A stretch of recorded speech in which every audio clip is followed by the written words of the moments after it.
Mini episode 248 of the FDH Lounge is brought to you by Sportsology, delivering unconventional columns and webcasts about sports, TV, music, movies, and more. Follow them on the web at sportsology.info. The FDH Lounge. You'll want to schedule your life around it.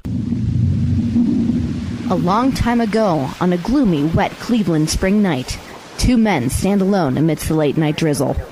Their voices echo across the vacant station parking lot as they debate the merits of the great American radio show that have been missing for far too long. On that night, an idea was born. That idea became the FDH Lounge.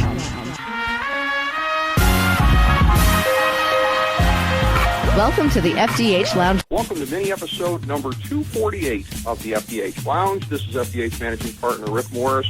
We've got a very special guest helping us break down Super Bowl 47. Somebody who orbits the NFL at many different levels of the media and the football world. She is a cheerleader in her third year with the Houston Texans, does some cheer chat segments, video blogging, some analysis of the team from there, has branched off to Pro Player Insiders, and you can check out her work at ProPlayerInsiders.com. And going to be doing some broadcasting there, we understand, subsequently, jointly promoted broadcasts between Pro Player Insiders and our very close friends at Sportsology. And so, again, it's a pleasure to get to talk football with such a person. We're going to get into her background a little bit and talk about some of her different experiences with the NFL and get into a little bit of analysis of Super Bowl 47. I could only be speaking of the one and only Morgan Dean, commonly known as Mo. So, Mo, welcome to the FDH Lounge. How are you doing today? I'm doing wonderfully. It's so good to be here with y'all today. I've been excited all day for it. Well, thank you. It's great to have you on. Let's start by getting into a little bit of your background, some of the things that have brought you to this present moment of covering the NFL as you have. Talk about your origins of getting involved with the Texans and doing the cheerleading. I know that you had a background previously at Texas State University, but what led to you joining the Texans cheer crew and getting as involved as you have been subsequently with the video chats? So I decided to try out for the Texans. I used to backup dance for country artists on tour around the United States and Canada. And I love performing, like to perform in front of a crowd. And, of course, being raised in Texas, you know, everybody's football fanatics, whether it's college, whether it's NFL, whatever the case may be. And so I've always been interested in football, and I'd always wanted to perform, but I had more of like a hip-hop background. And, I mean, y'all are all huge football fans. As you know, a lot of cheerleading isn't as hip-hop and groovy. And I lived in the Virgin Islands at the time, and I was told, you know, man, you need to go try out for the Texans. They've got more of a kind of a groove style. And so I said, you know, I might as well go out there. And I'll tell you what, like the crowd, the team, everybody is so insane. We have what we call the bullpen, and we dance for the 2-minute warnings in front of those, and then in front of the other sides as well. And the crowd is so supportive. They're 70,000 strong. And when we go out there every time, you know, they're cheering their heads off just as loud as they are for the football players. So it's a boost of energy, confidence. It's an adrenaline rush for sure. Yeah, it's amazing to think about performing in front of that many people, and again, like you said, getting the adrenaline boost that can come with that. I understand that again at about this time last year minus a couple of days. You were at the Pro Bowl in Hawaii, and that I got a chance to experience that. So, talk about what goes into that, the selection for that, what the week was like. I mean, I think we can imagine in general that the week was pretty great, but talk about what goes into being a Pro Bowl performer. So, Pro Bowl is chosen. So each girl, a little bit different than the football teams. I know, like with the football teams, there might not be any players from a team, or maybe there's multiple players selected from a team. The way that it works for the cheerleaders is there is one female, one individual chosen per team, and the way that's voted on is completely different per team. So the way the Texans do it is actually your team, your peers, vote on who they think should go, so who should represent them, whether it's danceability, whether it's leadership. Each year it's a little bit different on the reason why they vote and who they vote for. And then, of course, our coach has to okay it, and then they send that to the higher offices. So actually the higher offices do have a say in who goes to Pro Bowl, but to get to go to Pro Bowl is the most amazing experience for a cheerleader. And I was talking, it's almost like our Super Bowl, because when we're out there, you become, so 26 teams have cheerleaders. The remaining do not. So there's only 26 girls out there, and the leaders of the cheerleading team out there, Ron and Maria, John, Lindsay, the people who put this on the cheerleading part, it's like they bring you as a team. They bring out every emotion. They make you feel, like this isn't the end, like this is just the beginning, and that you have so much to offer. And it's just such a rewarding experience to be out there. I mean, you get to do appearances with Play 60 and with the hospitals out there and with all of the kids, and it's such a cool experience to go out there. Everybody that's out there is huge fans, and it's so cool to go out there and to see people representing your team in Hawaii. I mean, Texans is a newer team, and so you didn't, at that time, last year, we were getting a name for ourselves, and everybody was excited about the Texans. So it was so cool to see people out there with their Texans gear representing the Texans who traveled all the way to Hawaii, because, I mean, that's a distance in and of itself. And they were just excited to be out there. There's Ohana Day, which is, the family day where everybody comes out. They get to kind of watch you practice for the pregame show with whoever the star is of the day. And there's block parties on the street. They shut the streets down. I talked to our girl that went this year. Her name is Vanessa, and they did like a trailer food truck where they had a trailer truck for each of the NFL teams. So there was like one of the girls, they laughed because Arizona Cardinals had sushi. She was like, "We don't have sushi in Arizona." But they had different food trucks, and I mean, it's such a cool experience. They do a luau, and they roast a pig, and they bring fire throwers out there, and each of the football players goes out there. And now, for the football players, the difference between the football players and the cheerleaders is that the football players kind of go out there. They stay in a more secluded hotel, and they bring their family and everyone, and they kind of hang out for the week and really get to enjoy Hawaii, from what I've been told. And then the cheerleaders, we literally get up at 4 a.m. every morning, and we go to sleep at like 2 a.m. Because we go out there, and it's like we've never met these girls, and they usually give us a CD. We learn about 15 to 20 dances before we get there. Then they have to clean them and put them together. And then you find out the band that played for us was Hot Chili Ray. They're who opened with us. I know this year was Train. But you get out there, and then they teach you a whole new dance, and you don't think about it, but when you're having to click with new girls and learn a new routine, and then you're also doing appearances, and they've got TV stuff going on, and you're doing all these signings, and it's definitely a whirlwind of fun, and it doesn't even feel like it's a week. It just passes by super quick, and it's crazy how close you get with these girls. I'm actually running a half marathon with the Broncos cheerleader in 3 weeks. I've never run a half marathon before. She called me, and she's like, "I'm going to Austin." She's like, "I think you should come run." I said, "All right." And the Oakland Raiders cheerleader called, and she's like, "Man, I can't run a half marathon, but I'll come and cheer you on." So all three of us are going to go out there, and it's just cool. It's like you've got friends all over the U.S. now. And I went and watched I watched the Raiders girl cheer when we went out to San Fran and met her, and it's been a really cool experience. It's like you got friends all over now.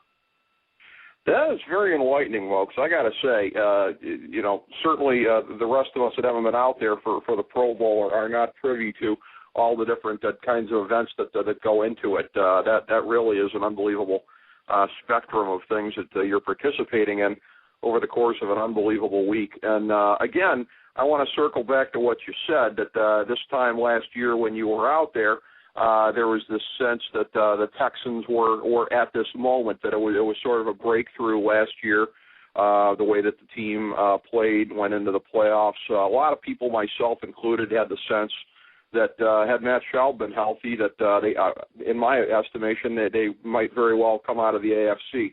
I have to say, coming into the season, my pick to win the AFC, I felt vindicated in that a good part of the year. So I hate to go there. We won't touch much on this, but I just want to get some thoughts on you from you on what happened later in the year here. I know Brian Cushing going out week 5 didn't help, but the defense did kind of stay together pretty strong a good chunk of the year. It really kind of seemed inexplicable in the month of December. So not to be too downbeat about things or anything like that, but there's just a lot of people that are kind of wondering from a distance, and I got to have a sense that up close you probably have a better idea, and you probably hear a lot of theories being discussed. Yeah, and I mean, you know, the thing about it is we had a killer record. I mean, it wasn't, and, you know, a lot of people are down on the fact, you know, that we didn't do as well in the end of the season, but that was the best record we've ever had as a franchise. We're a young team, and I think it's one of those things we're still learning. We're still trying to figure things out. They're talking about right now about all the different things that they can do with the free agency and everything for the upcoming year and maybe moving different people around. I've heard them talk about moving Brooks Reed over so that Whitney Merciless can come in and they can keep Connor Barwin. I've heard all different kinds of things that they're talking about, moving different people around and such like that. You know, in the end, they moved. They just were trying people out at different positions. And it's one of those things like we've got to just continue learning and continue growing. And I think, you know, bringing Wade Phillips in as our defensive coach, you know, just did numerous amounts of things for our team. Bringing J.J. Watt in, you know, I mean, I couldn't ask for a better team. Everybody, it's like when we brought Yates in, you know, last year, it's like everybody rallied around him. Everybody didn't get down on ourselves. And I know we wanted, you know, to get that AFC title, but it's one of those things you got to keep working. And I think we definitely have the potential to do it next year. So you can't be a fair weather fan. You got to keep on with it, and they're my team through and through. Well, that's an interesting thought on the youth because, I mean, I guess we don't tend to think about it that way as much. When you got somebody like J.J. Watt, I mean, he really does kind of play beyond his years. You forget how young somebody like him is. He must just be a huge presence in town there. I'll bet you know, J.J. Watt's got to be one of the biggest names in Houston sports right now with the way that he's just burst onto the scene and just had an unbelievable career thus far. He has just been so dominant coming off the edge. Oh, he's been incredible. And, you know, what's cool about him, so I don't know if y'all hear as much about him and such as what we do here, but so when he got picked, we do a draft day, you know, at Reliant Stadium, and they actually booed him when he got picked. The entire crowd just started booing, and we have a group that they're one of our strongest fan groups, the Battle Red Freaks, and Chucky T, one of the guys, you know, he was smiling, and the camera guy came over to him and said, he's like, why are you smiling? He's like, everybody else over here is booing. He's like, that guy is a pizza delivery guy that will change this franchise's way, and he's going to take us to the Super Bowl. And they have it recorded, and actually JJ found that guy, Chucky T, and was like, I just want to thank you for having confidence in me. And it's so funny. I mean, like, you see the signs going around our stadium. There's pictures of it, like the cutouts these people have, and they've got, because they call him, instead of J.J. Watt, they call him J.J. SWAT. And they've got these huge mitts that they wear. I mean, like, it is hilarious. Everybody, and JJ's got, I mean, he's so humble, like, in the way he does things. We have these 3 kids out here who basically they got in a car accident with their parents, and both of their parents passed, and the 3 kids were all paralyzed. And JJ had just moved down to Houston, and he went over to the hospital, and he talked to him, and he asked for their number, and he said, you know, I don't have any friends in Houston. He's like, I'd like y'all to be my first friend. And he still to this day, you know, 2.5 years later, 3 years later, goes over and he hangs out with them. He plays basketball with them. One of his actually celebration dances, I don't know if you've ever watched, he does like he pretends like he's in a wheelchair. And that's for him to represent for the Berry kids. So he's just so humble. He had a little 5-year-old girl that wanted him to propose to him. She cried her eyes. I don't know if you saw it on the news. She cried her eyes up. She couldn't marry JJ because she wasn't 25, and he brought her into Reliant Stadium, and he proposed to her with a ring pop and gave her a jersey for her wedding dress. Uh-huh. But he's got a good heart, and I think that's what's good about the Texans, man. Bob McNair makes sure that everybody stays humble, stays in the right mind. He wants to have a good rep, and that's the one thing about Houston. You don't ever hear bad reps coming from it, and Bob McNair prides himself on that. He likes that about the team. So that's true. That you do consistently hear good things about the organization. In terms of J.J. Watt, and you mentioned a couple minutes ago about Wade Phillips, what he's done with the defense there. I feel like you would be a good person to comment on this as far as the Super Bowl. Everybody's been commenting, of course, on the macro level story of the Harbaugh brothers, but then when you drill down into it a little bit, the way that they do business, both teams with an aggressive 3-4 defense, much like your Texans have. So from that standpoint, what do you think both offenses are going to have to look forward to facing a defense in some ways? Both of them will be facing a defense similar to what you've been watching all year with the Texans. I mean, like you said, they both have dynamic offenses. They both have dynamic defenses. I mean, and I'll switch to even starting off by talking offense-wise. I mean, if Flacco's clicking on all cylinders, he's got two great targets with Torrey Smith and Anquan Bolden. And, of course, Vontae Leach. I got to talk about Vontae Leach, our former Texan, blocking the way. And they can back that up with the powerful running attack, with Ray Rice and Bernard Pierce. And then, on the other end of the spectrum, talking about Kaepernick. He's a dual threat, He's a dual threat quarterback. He's able to run the ball and throw the ball, which makes it incredibly difficult to stop him. And then, he's got the solid receiving core with Crabtree and, of course, Randy Moss.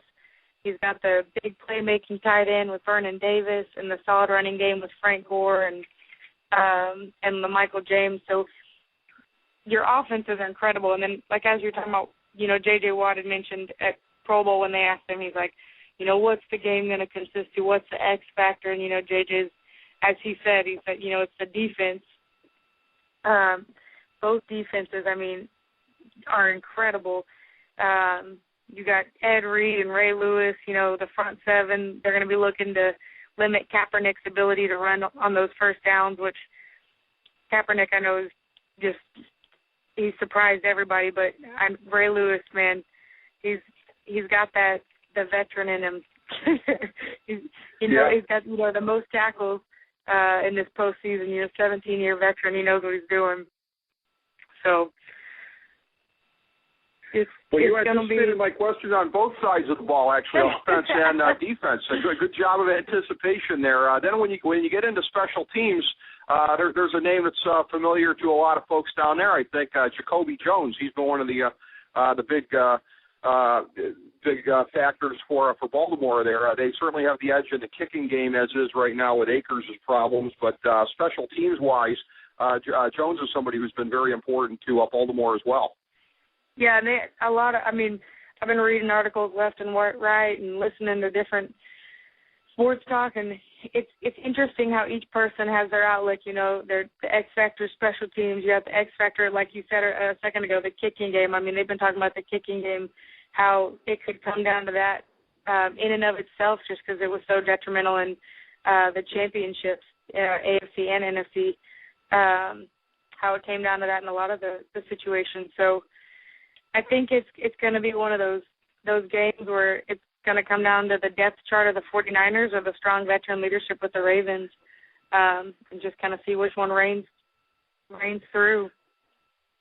Absolutely, and I couldn't agree more with you. From an X's and O's standpoint, you probably have a little bit more familiarity up close between the two teams with the Ravens. Of course, the very high-profile game that they had with the Texans this year. I believe that was in prime time, and then of course the AFC playoffs from a year ago. So what, if anything, did you pick up in those games that seems applicable right now? Obviously, they're on a roll right now. They're a lot better than they were when Houston just throttled them earlier this season. But what were some impressions that you had of them at the time, as opposed to what you might think of them now? I mean, so I know when earlier in the season they had a lot of injuries going on. You know, Terrell Suggs with the Achilles. I know he's back now. He's back in full force, and now with the 2-week rest, he's definitely going to be capable of bringing his A game. I know Harbaugh was kind of talking about how they're excited to have him in right now and him back. The thing that they were talking about, you know, which was kind of cool, is, so this is kind of beating off the path of it a little bit, but the brothers, you know, they're trying to keep their lips sealed, like not talk to each other, not. That way nothing's crossed paths. So they're obviously coming in with new play-making schemes. And I've been reading on the Internet like crazy about, you know, different plays that they're going to try and make and bring in, because these brothers know each other so well. So I think that ability right now to switch the schemes up and switch up what they're doing a little bit, like that in and of itself is going to make you a stronger team. It's going to make you stronger in the fact that you're going to have to come together and learn new abilities, learn new plays, learn new routes. So I think they're a stronger team right now. I know they had a lot of injuries in the beginning. They've got everybody back in full force. So I think they'll do well. Well, that's a good point, too, when you talk about the scheming and some of the adjustments being made, because I've been reading as well about Baltimore running the read option in practice with their backup quarterback, that they have the ability to do that and to try to game plan for Kaepernick in at least some ways. So certainly, yeah, I mean, it looks like a fascinating X's and O's breakdown on Sunday, not to mention all the other stories, which, as you said, you got the Harbaugh brothers, you got Ray Lewis, you got all that. I always go to the whole thing is Super Bowl week. The thing that just cracks me up the most is media day. I don't know how much you saw of what was going on Tuesday. You had some guy in a clown suit that was out there asking questions, and I think some guy in a superhero get-up. I mean, it seems like everybody tries to top each other every year on these types of things here. What do you make of something like that? Something where I think we've long since deviated from serious questions being asked and serious answers given to what just seems to be a free-for-all that is condoned by one and all these days. So I didn't get to see it on Tuesday, I'm not going to lie, but I think it's with any media, I'm training for a fitness competition right now. I usually do it in my off seasons before tryouts, and I'll talk to you about that a little bit if you want to. But we were watching, and I don't know if it was The Voice or American Idol or what it was. We weren't really paying attention, but one of the girls brought in like a puppet to sing, and one of the girls was like, "Why did she do that? It doesn't even make sense." And I said, "Because it's what catches people's eye. It's what makes people remember people. And that's all people are trying to do in the media right now. They're trying to get remembered, get recognized. And so maybe that's that aspect they're trying to take, trying to turn it and be like, you know, you hear the same questions all the time. Like, why do you do this? Why do you do that? Do you scheme that? And it's like, yeah, everybody wants to hear that and everybody wants to hear what your plan is. But you're only going to tell so much because you don't want everybody to know everything. You don't want to give all the goods away. So it's like sometimes you got to make it more interesting. I mean, like in the Pro Bowl, Steve and I were talking about how, you know, she asked everybody, you know, what do you think the Super Bowl score is going to be? Who's going to come out on top? What are your predictions? And it's like sometimes you got to switch it up and be like, hey, JJ, how'd you cut your finger open? You know what I mean? Or like something just to catch people. It's like something to catch people's eyes, something to I all my cheer chat videos that I do for Texans, we started doing basically bloopers at the end. And I think it sparks so much more attention because it shows personality. It shows that spunk. It shows, you know what I mean, that we're not these people who, like, don't have, you know what I mean. Sometimes people always see the perfect person that, you know, like that is supposed to be displayed as opposed to, like, what the person really is. We did one of the girls, Annie, she's a rookie on the team this year. Her and I did the very last cheer chat, which cheer chat is like a wrap-up of what happened in the game that's either going on right then or maybe happened the night before. and we basically just give like a 2-minute synopsis of everything that happened in the game, and or just some key points, I guess, that happened in the game. And so at the end, they were trying to clear the bubble out, which is the training field for where the guys practice, and there was a couch in there, and Sean Cody's a Texan player, and he does like a little TV show called On the Nose, and there's a little song that comes on, and he's just real just kind of fun-loving, corny, just trying to make people laugh. And Connor Barwin, who's another player of ours, usually pops his head in, and so does J.J. Watt. And so Annie she did the song and dance and just was kind of real corny, and I was Connor Barwin. And I have to tell you what, we got more hits for that, and just everybody loved it. And it was just because we were playing around and messing around and laughing and, being ourselves, but it's almost like people don't get to see that, and it's nice to see that people are human, It's we like to have fun. That's true. That's a good point, and these are the things that really help kind of differentiate. And I guess I was reflecting as you were thinking there. I was taking a look at myself and thinking, it might be kind of odd for me of all people to be throwing down the "get off my lawn, you kids" card, because a couple of years ago, truth be told, Mo, at a Cleveland Browns draft day event, the year that George Kokinis was the alleged general manager, I was up on the podium with a George Kokinis sock puppet. So I guess I'm sort of an odd person to be decrying the lack of sanctity on media day myself. Everybody needs something to stand out and have a good time, I suppose. Clearly, again, from talking to you here, and everybody's gotten a chance on our program to check out what we were talking about, that you are somebody that never has any problem standing out with everything that you are doing, whether it be the cheer chat, the cheerleading itself, the work with Pro Player Insiders, and the forthcoming broadcasts with them. So you alluded to a second ago here. Please take it away. Anything that we didn't sufficiently cover thus far about you? About the fitness competition, or are you more talking sure, anything you want to put out there, Mo, go for it. So you've mentioned Pro Players. So basically what I do for Pro Players is I write articles about different cheerleaders around the league.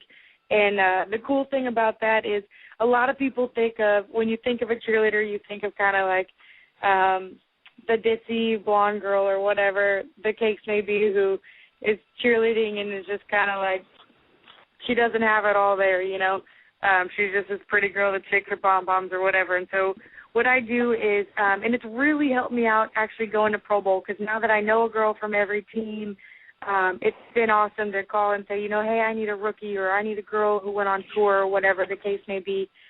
I did one on an Atlanta Falcons cheerleader about a month ago, and she's actually the casting director for Say Yes to the Dress, and she got her MBA, and she worked for Morgan Stanley for a little bit. She passed her boards and was going to be an attorney, changed her mind, and then she went to Morgan Stanley, changed her mind again, and then did the casting director for Say Yes to the Dress. So I just kind of go around and talk to these different girls to show, that the stereotype isn't always what you may think it is. And I talked about, actually, speaking about the Ravens, I did one on the Ravens, and the Ravens are the only team in the NFL that has more of a collegiate field cheerleading team. Mm-hmm. And they're the only team in the league that has male cheerleaders.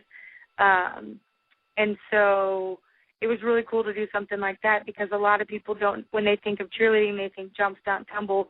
Well, for the most part, cheerleading in the NFL is more stylized, pirouettes, which are turns, leaps, very, very different type of dances, where the Ravens do a lot more stunts, tumble. They've got the guys throwing them in the air, that kind of stuff. I'm doing an article right now on a Titans cheerleader, and she talks about, they're obviously a younger team, talks about how they do their calendar in Florida, and they take a bus out, and the bus broke down one time on their way out there, and the entire cheerleading team was stranded on them, and in the middle of a lonely highway, just sitting there waiting for the bus to get ready. But it's just kind of cool insights that a lot of times there's not articles done on cheerleaders and such like that. So it's nothing long, nothing crazy, but you ever want to check them out, it's www.proplayerinsiders.com. And they're under my name, which is Morgan Moe, and that's M-O-E Dean. But so that's fun. And then the cheer chats have been a blast. We started out doing them my rookie year, and we actually started doing them. It was a girl named Nicole. She was my big sister in the cheerleading organization. And we started doing them before the game. So it was kind of nice to do them before the game because, you know, I got to do all my research on what was going on the other team, how they were preparing, all that kind of stuff. We would do it before the game, which it was still crazy because, you know, I don't know if anybody knows, but we get to the game 5 hours before the game. And we do multiple practices on the field and all kinds of stuff. So literally we would have like 5 minutes to run upstairs, shoot this video, and run back downstairs.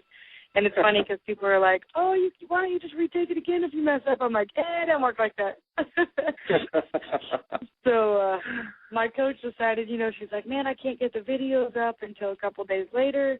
So it's not working because it's like you don't see the video until after the game. So she's like, you need to do them after the game. So we started this year doing them right at the fourth quarter 2-minute warning, right after that. So it usually ends right as the game's ending, and it's been perfect. But the crazy thing is what people don't think about is, so I don't have a producer sitting there telling me, like, this is what happened in the game, you know, this is what you need to talk about or whatever. I'm cheering the whole game, and it's awesome to be on the field, but your back is to the football game when we're on defense. Now, when we're on offense, we are watching, but you're just trying to get the crowd riled up. And for me, being such a huge football fan, like, I go crazy. They've got a picture where I'm jumping up when Justin Forsett, when he was with the team, it was still in preseason, he's running, and he makes a touchdown, and it looks like I'm levitating because I'm literally like 4 feet off the ground, and my legs are straight. I was so excited. I'm like, yes, you know. It was just, it's a blast, but it's crazy because literally at the last 2 minutes of the game, I'm like, all right, here we go. And you know what I mean? Like, I see what's going on, but we're off the field during parts of the game to do appearances, and then you're on the field, and then you're dancing. You're trying to worry about the 4 routines you're doing and all the sidelines and everything. So it gets a little stressful. So sometimes I miss some of the key facts of what's going on, but it's cool just to it's an adrenaline rush the same way it is to dance in front of everybody, so I like doing it. And it ties together different aspects of what you're doing in the same day, both with the media end of it as well as the cheerleading also, which again has to be kind of a unique experience in the NFL to blend those in. But good stuff, Mo. We really appreciated having you on the program here. Great to get to talk to you and get your thoughts on the upcoming Super Bowl here. Don't be a stranger. It was good having you on, and I look forward to checking out your broadcasting career as it continues to go forward. Thank you so much, Rick. I appreciate it, and I look forward to talking with you again soon. Y'all have a wonderful night. Thank you. You too, Mo. Good to have you on. Now, the great Morgan Dean, everybody. We appreciate having her on. FDH Lounge mini episode number 248. As we bring the show to a close, we would like to extend our deepest gratitude to NBC, CBS, ABC, Fox, all Clear Channel affiliates, TNT, TBS, USA, UPN, Deadspin.com, YouTube.com, YTMND.com, MySpace.com, various blogs, Fox News, CNN, CNBC, MSNBC, IamBoard.com, Billboard.com, Google.com, ESPN, ESPN2, ESPN News, ESPN Classic, NBA TV, NFL Network, Sports Time Ohio, Athlon Magazine, Comedy Central, Cartoon Network, The Boomerang Channel, QVC, BET, The Spice Channel, Steno Notebooks, Manwich, Papermate Office Supplies, waitresses, strippers, bartenders, garbage men, janitors, microwave popcorn, the writers of The Office, Scrubs, Entourage, My Name is Earl, Oz, Metalocalypse and the Boondocks, Aquafina, and the Periodic Table of Elements.